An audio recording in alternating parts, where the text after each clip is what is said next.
शांती. आज 3/5/2022 मुरली आहे. आजच्या मुरलीचे सार आहे, गोड मुलांनो, तुम्हाला बाबांसारखे गोड बनायचे आहे. कोणालाही दुखवू नका, कधीही रागावू नका. आजचा प्रश्न आहे, कर्माच्या गूढ गतीला जाणून तुम्ही मुलं कोणते पाप करू शकत नाही? उत्तर, आजपर्यंत दान करणे हे पुण्य मानले जायचे, पण आता तुम्हाला हे समजले आहे की दान करणे देखील अनेक वेळा पाप होते.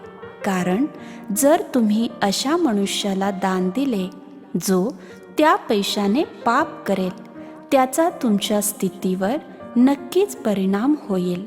म्हणून दान पण समजून करा. गीत आहे, इस पाप की दुनिया से कहीं और ले चलो. ओम शांती. आता तुम्ही मुले समोर बसले आहात. बाबा म्हणतात, हे जीव आत्म्यांनो, तुम्ही ऐकत आहात ना? आत्म्यांशी बोलत आहेत. आत्म्यांना माहीत आहे की आमचे बेहदचे पिता आपल्याला घेऊन जात आहेत, जिथे दुःखाचे नाव नाही.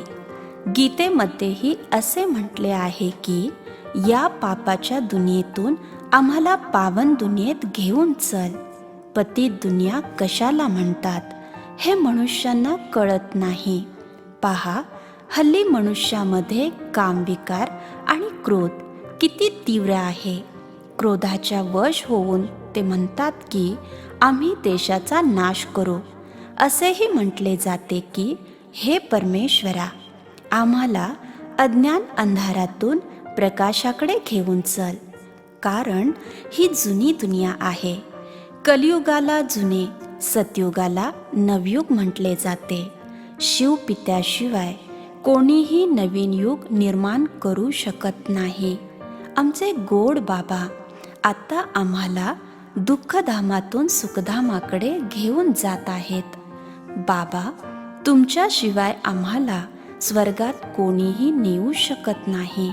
बाबा खूप छान समजावून सांगतात, तरीही कोणाच्या बुद्धीमध्ये बसत नाही.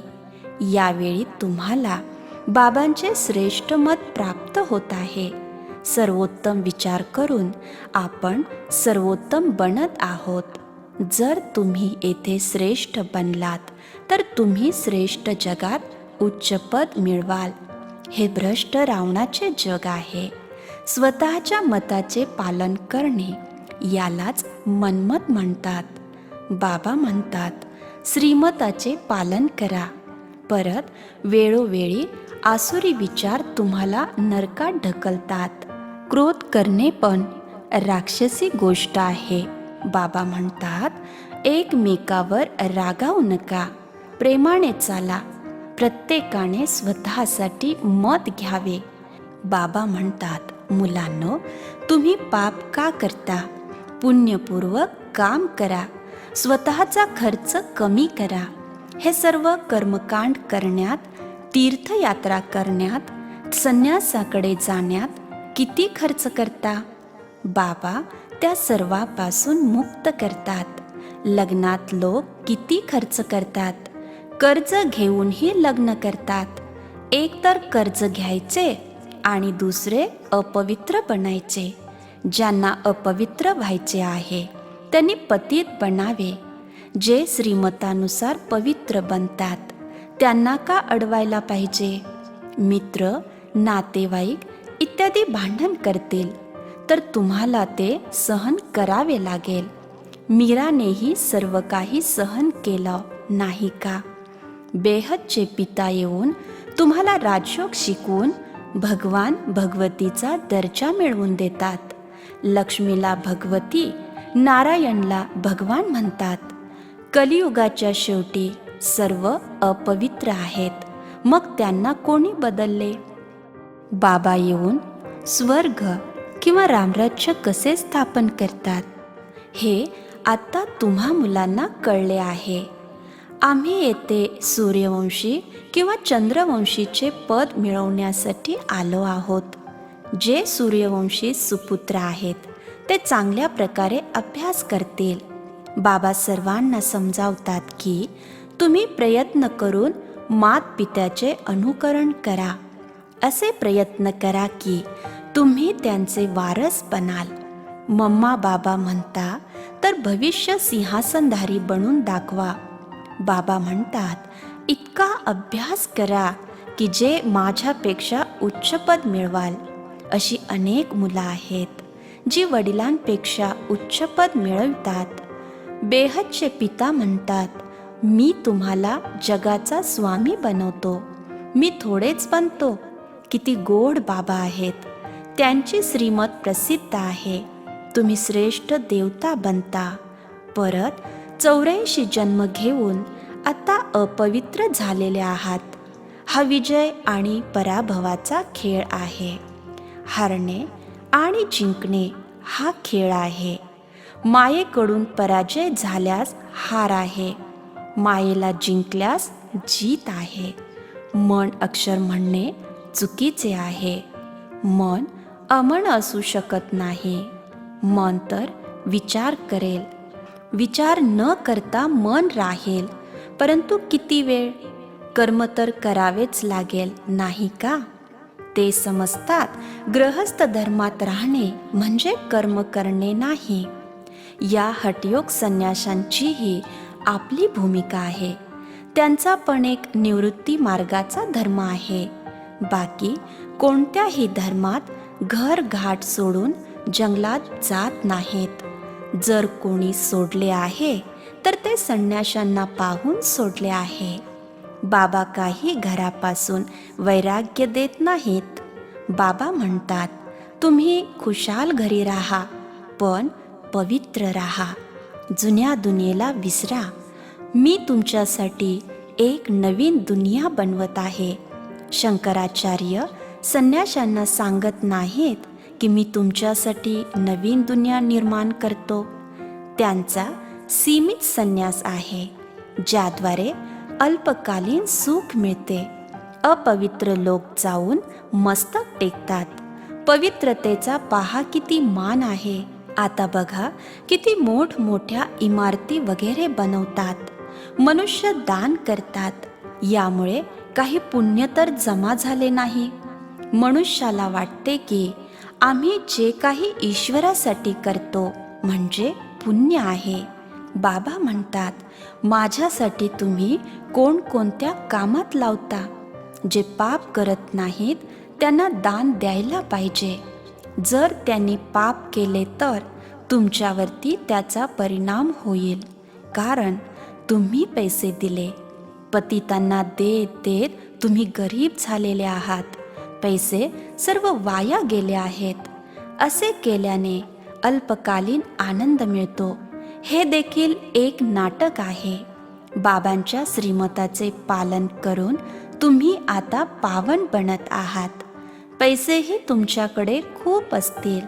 तेथे कोणीही पतित नसतात. या समजून घेण्यासारख्या गोष्टी आहेत. तुम्ही ईश्वराचे पुत्र आहात. तुमच्यामध्ये खूप श्रेष्ठत्व पाहिजे. गुरूंची निंदा करणाऱ्यांना श्रेष्ठ पद मिळू शकत नाहीत असे म्हणतात. पिता, गुरु आणि शिक्षक हे त्यांच्यात वेगळे आहेत. इथे तर पिता, शिक्षक आणि सद्गुरू एकच आहेत.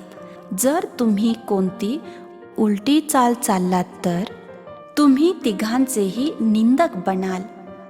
सत्पिता, सद्गुरू आणि सत्शिक्षकांच्या मताचे पालन केल्यानेच तुम्ही श्रेष्ठ बनता. तुम्हाला तुमचे शरीर तर सोडायचेच आहे. मग ते ईश्वरीय अलौकिक सेवेत लावून पित्याकडून वारसा घ्यायचा आहे. बाबा म्हणतात हे घेऊन मी काय करू? मी तुम्हाला स्वर्गाचे राज्य देतो. तिथेही मी राजवाड्यामध्ये राहत नाही. इथेही मी राजवाड्यामध्ये राहत नाही. गातात की बम बम महादेव, माझी झोळी भरा असे म्हणतात. परंतु ते कधी आणि कशी झोळी भरतात हे कोणालाच माहीत नाही. झोळी भरली होती तर ते चैतन्यमध्ये नक्कीच आले असतील. 21 जन्मासाठी तुम्ही खूप सुखी आणि सावकार बनता. अशा पित्याच्या मतावर तर पावलोपावली चालले पाहिजे. मोठे लक्ष आहे. जर कोणी म्हणाले की मी चालू शकत नाही, बाबा म्हणतील, मग बाबा बाबा का म्हणता? श्रीमतावर चालले नाही तर अनेक लाठ्या खाव्या लागतील, म्हणजे सजा खावी लागेल आणि पदही भ्रष्ट होईल. गाण्यामध्येही ऐकले असेल की मला अशा जगात घेऊन चला जिथे सुख चैन असेल. तर ते पिताच देऊ शकतात. जर तुम्ही पित्याच्या सूचनांचे पालन करत नाहीत तर तुमचेच नुकसान होईल. इथे खर्च वगैरेचा प्रश्नच येत नाही. असे कधीही म्हणत नाहीत की गुरूंसमोर नारळ, मिठाई वगैरे आणा किंवा शाळेत फी भरा. असे काहीच नाही. पैसे तुमच्याकडेच ठेवा. तुम्ही फक्त ज्ञानाचा अभ्यास करा. भविष्य सुधारणा करण्यात काहीही नुकसान तर नाही. इथे मस्तक पण टेकवण्यासाठी शिकवले जात नाही. अर्ध्या कल्पामध्ये पैसे देत डोके टेकवत टेकवत तुम्ही कंगाल झाले आहात. आता बाबा तुम्हाला शांतीधाममध्ये घेऊन जात आहेत आणि तिथून सुखधाममध्ये पाठवतील. आता नवीन युग, नवीन दुनिया येणार आहे. नव्या युगाला सुवर्णयुग म्हणतात आणि मग कला कमी होत राहतात. बाबा आता तुम्हाला योग्य बनवत आहे. नारदाचे उदाहरण आहे. जर कोणते विकाररूपी भूत असेल तर तुम्ही लक्ष्मीशी स्वयंवर करू शकणार नाहीत.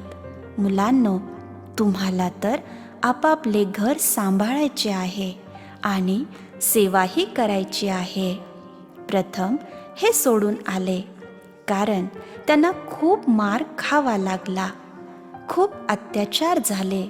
त्यांना मार खाण्याचीही पर्वा नव्हती. भट्टीत काही पक्के तर काही कच्चे निघाले. अशीच नाटकाची भावी होती. जे झाले ते झाले, परतही होईल. शिव्याही देतील. सर्वात जास्त निंदा, शिव्या परमपिता परमात्म्यालाच मिळतात. परमात्मा सर्वव्यापी आहे. कुत्रा, मांजर, मगर, मासे इत्यादी सर्वांमध्ये आहेत असे म्हणतात. परंतु असे तर होऊ शकत नाही. बाबा म्हणतात, मी परोपकारी आहे. मी तुम्हाला जगाचा स्वामी, मालक बनवतो. श्रीकृष्ण स्वर्गाचा राजकुमार आहे ना. त्यांच्यासाठी पुन्हा साप चावला, काळे बनले असे म्हणतात. आता तिथे साप कसा चावणार? कृष्णपुरीत कंस कुठून आला? या सर्व दंतकथा आहेत. हे भक्ती मार्गाचे साहित्य आहे, ज्यामुळे तुम्ही उतरत आले. बाबा तुम्हाला सुंदर बनवतात. काही फार मोठे काटे असतात. ते म्हणतात हे ईश्वरीय पिता, पण त्यांना काहीच समजत नाहीत. पिता आहेत, पण पित्याकडून तुम्हाला कोणता वारसा मिळेल हे माहीत नाही. बेहदचे पिता म्हणतात, मी तुम्हाला बेहदचा वारसा द्यायला आलो आहे. तुमचा एक लौकिक पिता पण आहे.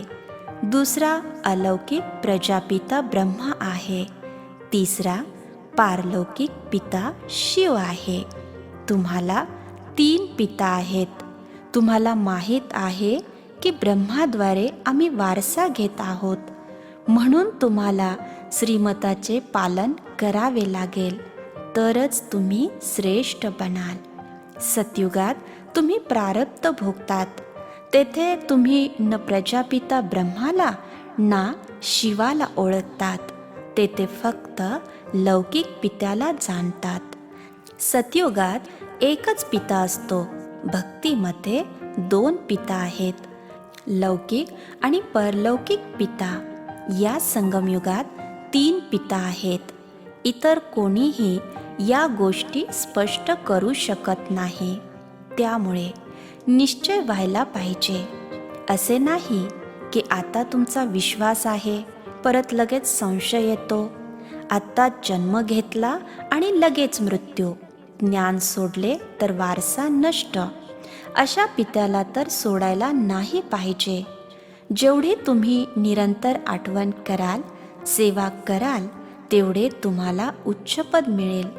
बाबा तुम्हाला हेही सांगतात की माझ्या मतावर चाललात तर वाचताल, अन्यथा तुम्हाला खूप शिक्षा भोगावी लागेल. सर्व साक्षात्कार करवतील की हे पाप केले, श्रीमताचे पालन केले नाही. सूक्ष्म शरीर धारण करून शिक्षा दिली जाते. गर्भजेलमध्ये पण साक्षात्कार करवतात. हे पापकर्म केले आहेत, आता त्याची शिक्षा भोगा. वृक्षाची वृद्धी होत राहील.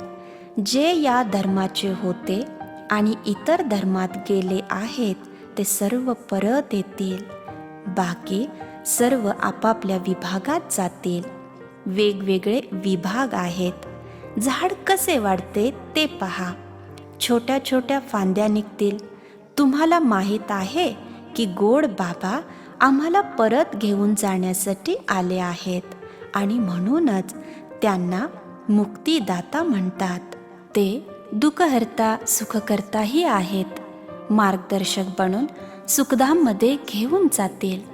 5000 वर्षापूर्वी तुम्हाला सुखाच्या संबंधात पाठविले होते असेही म्हटले जाते. तुम्ही 84 जन्म घेतले. आता पित्याकडून वारसा घ्या. श्रीकृष्णावर सर्वांचे प्रेम आहे. लक्ष्मी आणि नारायण सोबत इतके नाही जेवढे कृष्णासोबत आहे. हे मनुष्याला माहीत नाही.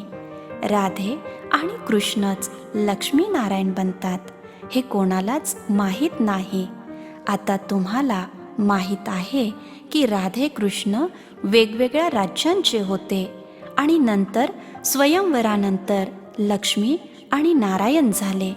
त्यांनी तर कृष्णाला द्वापर युगात दाखवले आहे. कृष्णाला कोणीही पतित पावन म्हणू शकत नाही. नियमित अभ्यास केल्याशिवाय कोणीही उच्चपद मिळवू शकत नाही. अच्छा, गोड गोड खूप वर्षानंतर भेटलेल्या मुलांप्रती मातपिता बापदादांची प्रेमपूर्वक आठवण आणि सुप्रभात. आत्मिक पित्याचा आत्मिक मुलांना नमस्ते. आम्हा आत्मिक मुलांचाही आत्मिक पित्यांना नमस्ते. धारणेसाठी मुख्य सार. पहिला पॉइंट, तुमची वृत्ती खूप श्रेष्ठ ठेवा. खूप कमी आणि गोड बोला. शिक्षा टाळण्यासाठी प्रत्येक पावलावर बाबांच्या श्रीमताचे पालन करा. दुसरा पॉइंट, अभ्यास खूप काळजीपूर्वक आणि चांगल्या प्रकारे करा. मातपित्याचे अनुकरण करून राजसिंहासन अधिकारी आणि वारीसपणा. क्रोधाच्या वश होऊन कोणाला दुःख देऊ नका.